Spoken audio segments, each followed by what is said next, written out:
Hi, class, and welcome to week 10. This is where we're going to start to go through the different developmental stages that your group project is going to be based on.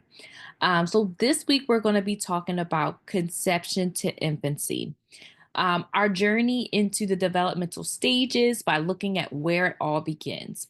We'll explore the biological, psychological, and social aspects of pregnancy, childbirth, and infancy, and importantly, how context like culture, community, and even neighborhood infrastructures shape their early stages of life. As we've seen in previous modules, human behavior is influenced by multiple interconnected dimensions.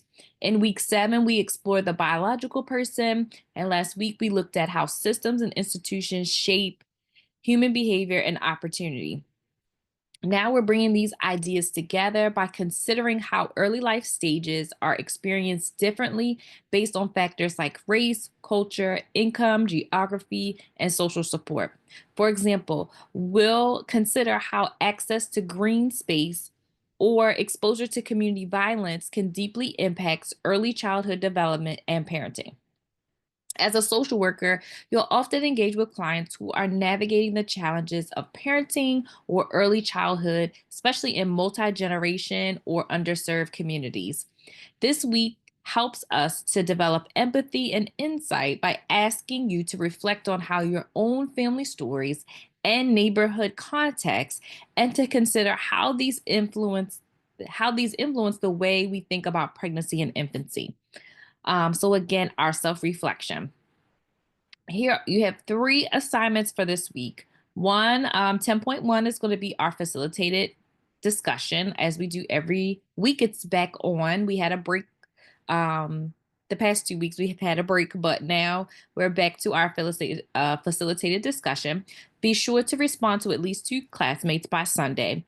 Engage thoughtfully. Your insights should support your learning, your own learning, and also your peers' learning.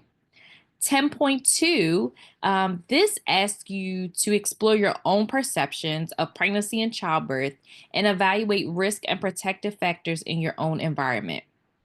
This is not about whether you plan to become a parent, it's about understanding how your personal lens shapes your perspective and how that matters in your social work practice. And then the last assignment is going to be related to your group project. So you are all into groups and should have already had some type of exchange, whether that was an email exchange um, by now to just kind of connect. I would say having a meeting this week would be good because you need to outline your agreed upon meeting times and days by Sunday, this upcoming Sunday. You're going to post it. It only has to be one person from the group can post it in your discussion board um, on 10.3. And this is just to keep you kind of on track and make sure that you all have met and have agreed upon like how this will go in the coming weeks. Remember, as always, when completing your assignments, be sure to incorporate content from the module readings, presentations, and lectures. Definitely for your facilitated discussion, but also for your the assignments like 10.2 for this week. You want to make sure you use in-text citations and a reference list because that helps me to see that you have integrated the material. Grounding your work in scholarly evidence and theory will strengthen your writing and deepen your learning. Lastly, don't forget our work is rooted in the Code of Ethics. This week, reflect on how dignity and worth of a person and importance of human relationships apply to those navigating pregnancy and early parenthood, especially those doing so in the face of systematic inequity. You're doing great work. Keep going. We're almost to the finish line. We only have a few more weeks. And please reach out if you need any clarification for any of the assignments or if you're struggling in any areas.